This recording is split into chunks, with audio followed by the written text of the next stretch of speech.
MPSC भरतीसाठीच्या वयोमर्यादेमध्ये 1 वर्षानं वाढ झालेली आहे। वयोमर्यादा ओलांडल्यामुळे आता नोकरीपासून वंचित राहिलेले जे लोक आहेत त्यांना हा एक मोठा दिलासा आहे, त्या विद्यार्थ्यांना हा एक मोठा दिलासा आहे।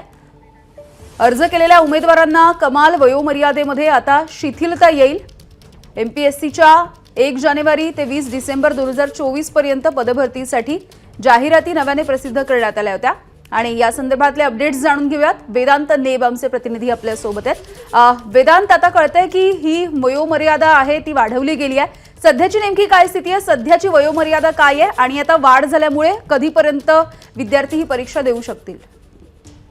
ज्या प्रकारे शासन निर्णय सामान्य प्रशासनाकडून जाहीर करण्यात आला त्यामध्ये यंदाच्या वर्षी म्हणजे 2024 मध्ये मराठा आरक्षण आपण बघितलं 10% 26 फेब्रुवारी 2024 ला जाहीर करण्यात आलं आणि त्यामुळे ज्या जाहिराती एमपीएससी कडून जारी करण्यात आल्या होत्या त्याच्या वेळापत्रकात बदल झाला आणि यामुळे अनेक उमेदवारांची वयोमर्यादा ओलांडली होती। त्यामुळे या वर्षीसाठी आपण सांगू की या वर्षीसाठी 2024 मध्ये म्हणजे 1 जानेवारी पासून ते 20 डिसेंबर पर्यंत एमपीएससीने ज्या जाहिराती जाहीर केलेल्या आहेत त्या दरम्यान ज्या जाहिराती झालेल्या आहेत आणि जिथे त्यांनी फॉर्म भरलेला आहे त्यांच्या वयोमर्यादेमध्ये 1 वर्ष शिथिलता देण्यात आली आहे। बरं, धन्यवाद वेदांत या अपडेटसाठी।